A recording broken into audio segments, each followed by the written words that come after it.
베드로전서 1장 8절에서 12절까지 말씀입니다. 베드로전서 1장 8절 말씀. 예수를 너희가 보지 못하였으나 사랑하는도다. 이제도 보지 못하나 믿고 말할 수 없는 영광스러운 즐거움으로 기뻐하니 믿음의 결국 곧 영혼의 구원을 받음이라. 이 구원에 대하여는 너희에게 임할 은혜를 예언하던 선지자들이 영구하고 부지런히 살펴서 자기 속에 계신 그리스도의 영이 그 받으실 고난과 후에 받으실 영광을 미리 증언하여 누구를 또는 어떠한 때를 지시하는지 상고하니라. 이 섬긴 바가 자기를 위한 것이 아니요 너희를 위한 것임이 계시로 알게 되었으니 이것은 하늘로부터 보내신 성령을 힘입어 복음을 전하는 자들로 이제 너에게 알려진 것이요 천사들도 살펴보기를 원하는 것이니라. 아멘. 자, 오늘 말씀을 같이 생각해 보고자 하는데 베드로전서는 말 그대로 베드로가 쓴 우리가 저번에 살펴본 것처럼 흑해 연안의 아시아에 있는 교회들에 쓴 편지입니다. 예수님은 돌아가셨고 그리고 복음은 전파되었고 이제 서서히 로마에 박해 이제 그리스도인으로 정체성을 갖는 것이 세상 속에서 고난과 환난을 받을 수 있다는 것들이 점점 확실해지던 시간이었어요. 이런 성도들에게 베드로가 우리가 저번에 생각했던 것처럼 산 소망에 대해서 이야기하고 산 소망이 믿음이었다라는 것들을 우리가 저번에 새벽기도 시간을 계속해서 살펴봤습니다. 자, 말씀드렸던 것처럼 지금 편지를 받는 성도들은 아시아 흑해 연안에 있는 어떻게 보면 그 시대로 북쪽 아시아에 있는 교회에 있는 성도들에게 쓴 편지인데 당연히 이들은 많은 수가 유대인들이 아니었고 유대와 예루살렘 멀리 있는 자들이었고 예수님을 본 적도 없는 사람들이었어요. 그런데 예수님을 본 적도 없는데 예수 그리스도를 믿는다. 가능은 한데 조금 어렵죠. 조금 약간 모순적이기도 합니다. 나는 본 적도 없고 그 말을 들은 적도 없고 예수가 나한테 뭔가 아무것도 해준 적이 없는데 그 사람들이 예수 그리스도를 믿었고 동시에 우리가 예수 그리스도를 믿고 있습니다. 왜 그럴까요? 성경을 쭉 읽다 보면 나오고 또한 우리도 아는 건데 우리에게는 예수님을 향한 예수님이 주신 성령님께서 역사하시는 믿음의 증거가 있기 때문에 그렇습니다. 그것이 뭐라고 얘기하고 있습니까? 8절에 보니까 우리의 마음을 채우고 있는 하나님의 영광 그리고 그 영광 안에 기쁨이 우리의 믿음의 증거다라고 베드로가 말해주고 있는 거예요. 물론 베드로와 비롯한 사도들은 예수님을 직접 만났죠. 그러나 우리는 만나지 못했습니다. 그런데 그렇기 때문에 만나지도 못한 사람을 믿는다. 그런데 우리는 만나지 못했으나 보지 못했으나 믿을 수 있습니다. 사랑할 수 있습니다. 그리고 그 영광 가운데서 기뻐할 수 있습니다. 왜 그럴까요? 우리 안에서 착한 일을 시작하신 이가 있고 우리가 뒤에 성령과 말씀에 대해서 다시 마지막에 좀 살펴볼 것입니다. 이미 우리 안에서 우리 영 안에서 우리 마음 안에서 우리 영혼 가운데 우리의 삶과 공동체에서 성령께서 일하고 계시며 그것들을 본인이 스스로 증거하시고 확증하시며 그것을 믿음과 감사와 구원으로 나타내시기 때문에 그렇습니다. 보지 않지만 우리는 믿을 수 있어요. 보지 않지만 우리는 기뻐할 수 있습니다. 보지 않지만 우리는 구원을 받을 수 있습니다. 우리 안에 계신 성령으로 말미암아 그리고 그 성령은 무엇을 통해서 역사하십니까? 우리가 고백하는 우리의 마음의 믿음에 따라 우리에게 역사하시며 우리를 구원하십니다. 자, 9절 말씀을 보면은 우리가 너무 잘 아는 말씀이 나오죠.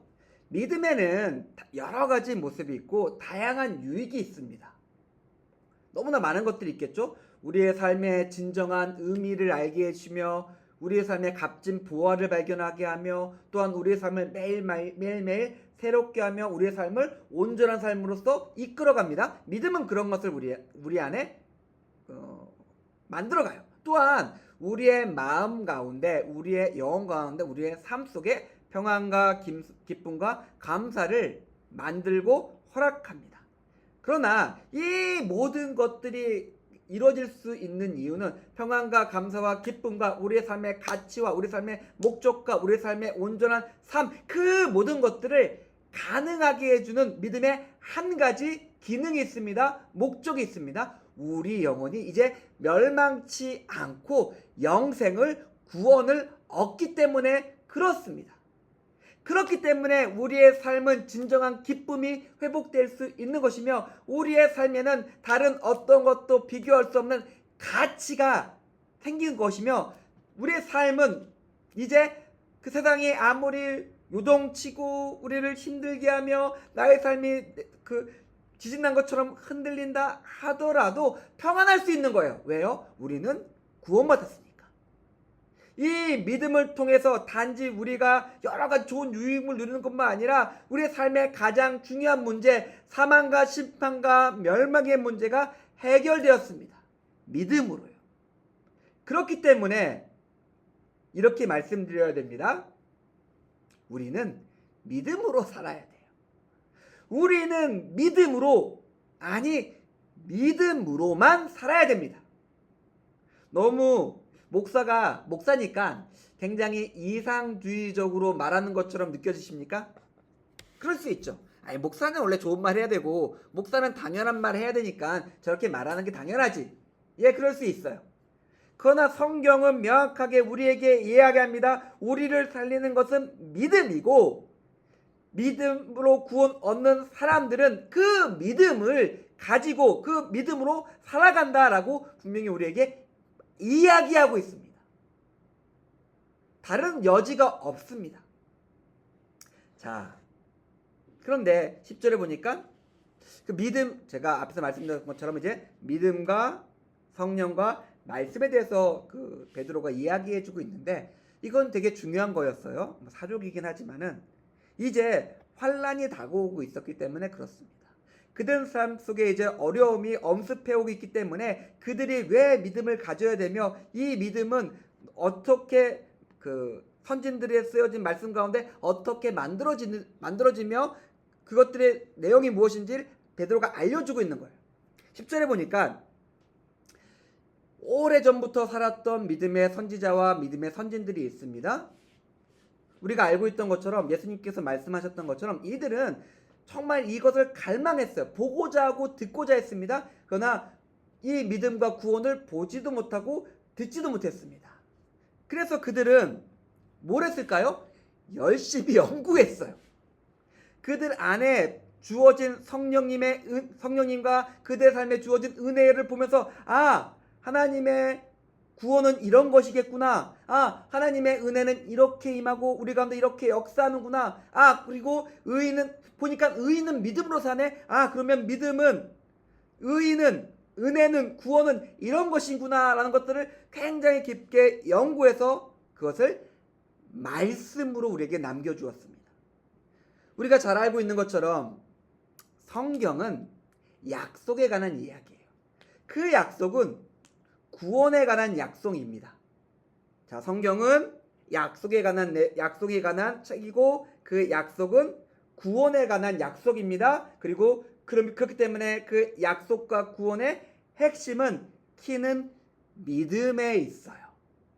성경에서 우리가 전해주고 있는 모든 것들은, 그러면 결국에 믿음은 누구를 믿는 것이며, 그 믿음으로써 어떠한 일이 이루어지며, 그 믿음을 어떻게 가지며 어떻게 지키며 살아갈지에 대해서 우리에게 이야기해주고 있습니다.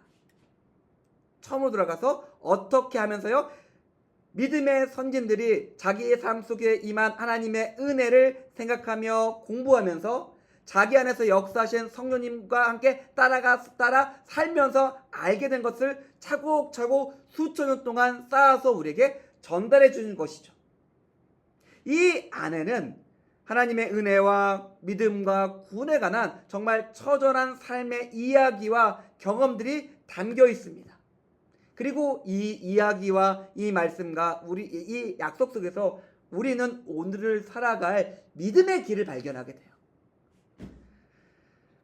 제가 목사입니다. 직업적으로 성경을 읽어요. 당연히 성경 열심히 읽어야 되고, 그리고 오늘 말씀을 준비합니다. 그런데 이 말씀을 준비하고 그리고 여러 가지 정리하기 위해서 성경을 읽을 때마다 명확해져요. 하나님의 뜻이구나. 하나님의 말씀이구나. 이것이 나를 살리는 것이구나. 아, 이것이 정말 좋구나라는 것들을 알게 됩니다. 그냥 목사니까 단지 여러분들에게 성경 읽으세요, 성경 읽으세요 하는 게 아니라 성경을 읽어야만 우리가 믿음이 무엇인지, 약속이 무엇인지 알게 됩니다. 안다고 생각하지 마세요. 몰라요. 모르니까 우리가 이렇게 살아가고 있는 거예요. 그 안을 들여다보며 상고하며 묵상하며 그것들을 한번 살아내면서 그것들이 진정한 내 이야기가 될 때 그 말씀이 내 말씀이 되고 거기 있는 믿음이 나의 믿음이 되며 그 믿음이 나를 구원합니다. 조금 조심스러운 얘기인데 뒤에서 한번 제가 다시 얘기할 텐데, 그냥 순간적인 감정과 순간적인 설득으로 저 믿습니다, 저 회개합니다 라는 고백으로 구원받는다는 그거는 구원파고 그거는 미신입니다. 성경은 그런 식으로 구원을 단순화해서 말한 적이 없어요.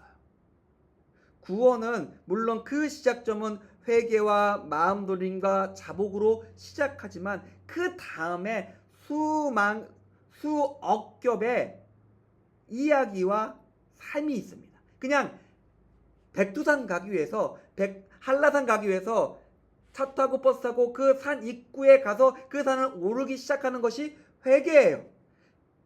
등산을 시작했다고 말할 수 있지만은 산을 올랐다라고 이야기할 수는 없는 겁니다. 회개로 해서 내가 입으로 내 죄를 고백했다고 해서 내가 구원받았다라고는 절대 생각하지 마십시오. 자, 이렇게 믿음의 선진들은 말씀을 가지고 성령을 가지고 계시를 가지고 은혜를 가지고 열심히 치열하게 살아가면서 성경이라는 것을 쓸 수 있었지만, 그러나 정말 그것이 중요한 것들을 그들의 눈으로 보지 못했습니다. 그래서 그들은 계속해서 생각하며 묵상하며 살아내고 실패하며 다시 일어서면서 계속 그렇게 사는 것 외에는 할 수 있는 것들이 없었어요. 그런데 제가 말씀을 준비하면서 이거는 우리도 비슷하지 않나?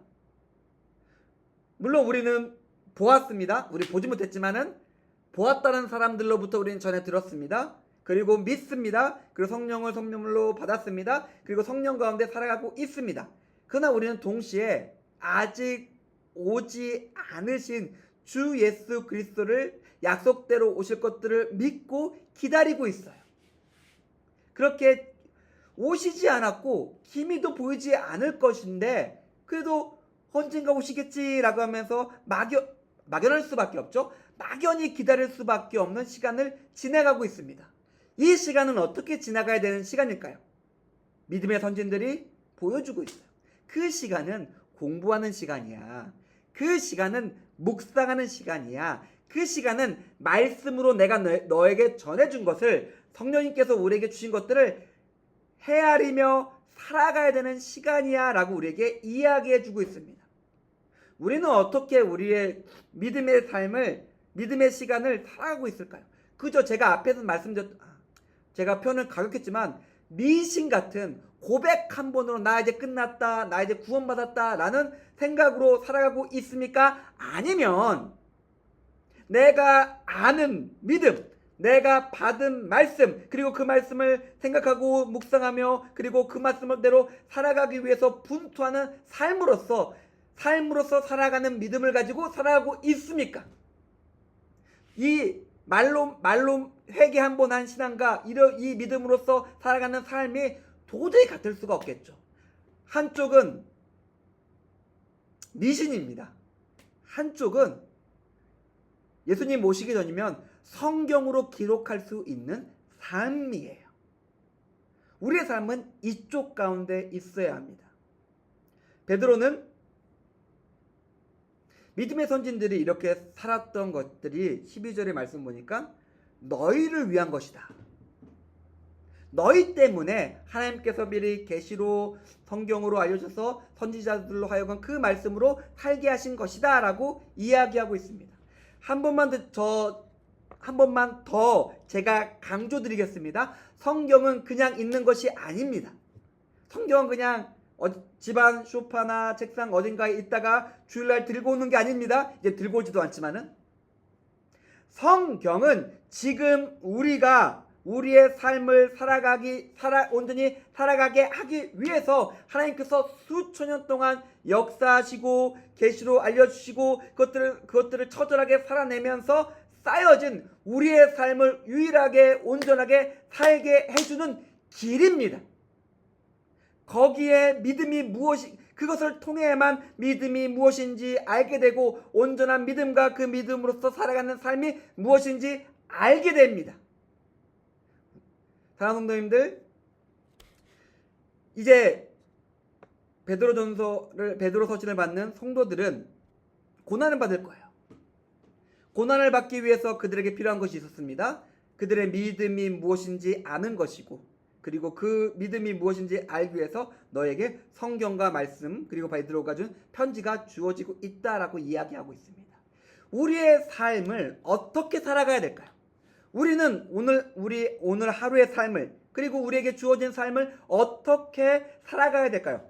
오직 성경으로입니다. 오직 성경으로 우리의 삶을 말씀 가운데 말씀해 주신 기준과 내용으로서 세우고 그리고 그것들을 어떻게 해서든 삶으로 살아내도록 노력하며 그 삶의 열매로서 하나님께 나아가야 됩니다. 우리 이 시간에 잠시 좀 기도하면서 하나님께 나갈 수 있었으면 좋겠는데요. 주님, 저의 삶이 있습니다. 물론 저의 삶이 어렵고 저의 삶이 힘듭니다. 제 삶이 많은 것들이 있고 어려운 것들이 있습니다. 주님, 제가 이제 말씀 가운데 말씀해 주신, 말씀 가운데 알려주신 그 은혜와 그 가치와 그 삶을 가지고 제가 살기 원합니다. 나의 삶 가운데 함께 해주시고 우리가 이 말씀을 가지고 나의 삶을 온전히 세우며 살아갈 수 있게, 믿음으로 살아갈 수 있게 나의 삶 가운데 함께 해주십시오. 우리 그렇게 기도하며 하나님께 나가도록 하겠습니다. 기도하겠습니다.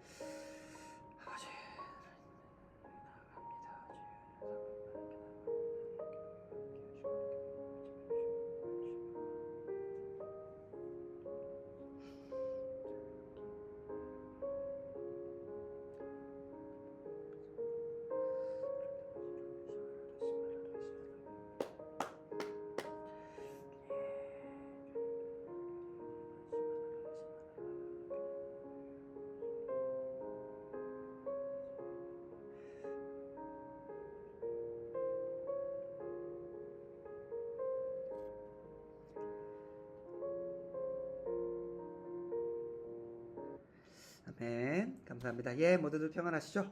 날이 너무 덥습니다. 야, 지금 본당에 올라와 있는데 38도예요. 가만 놔뒀더니 여기 찜통이 내가지고 38도 상태에서 지금 말씀 나눠드리고 있는데 약간 어질어질합니다. 이 더운 날씨에 건강 잃지 않게 조심하시고 성도님들의 삶이 이 와중에도 온전히 세워질 수 있도록 함께 기도했으면 좋겠습니다. 아울러 우리 임혜신 성교 공동체에 놓고 같이 기도해 주십시오.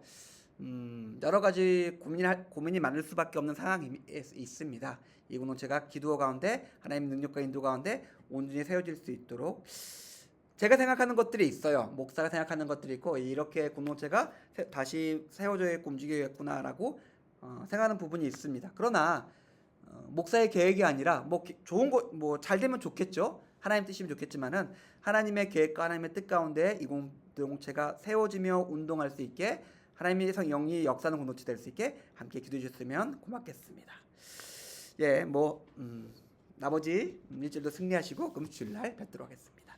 주기도문하고 우리 말씀 모임 마치도록 하겠습니다. 하늘에 계신 우리 아버지여, 이름이 거룩히 여김을 받으시오며 나라가 임하시오며 뜻이 하늘에서 이루어진 것 같이 땅에서 이루어지이다. 오늘 우리에게 일용할 양식을 주시옵고 우리가 우리에게 죄 지은 자를 사하여 준 것 같이 우리 죄를 사하여 주시옵고 우리를 시험에 들게 하지 마시옵고 다만 악에서 구하시옵소서. 나라와 권세와 영광이 아버지께 영원히 있사옵나이다. 아멘. 감사합니다. 말씀을 마치겠습니다.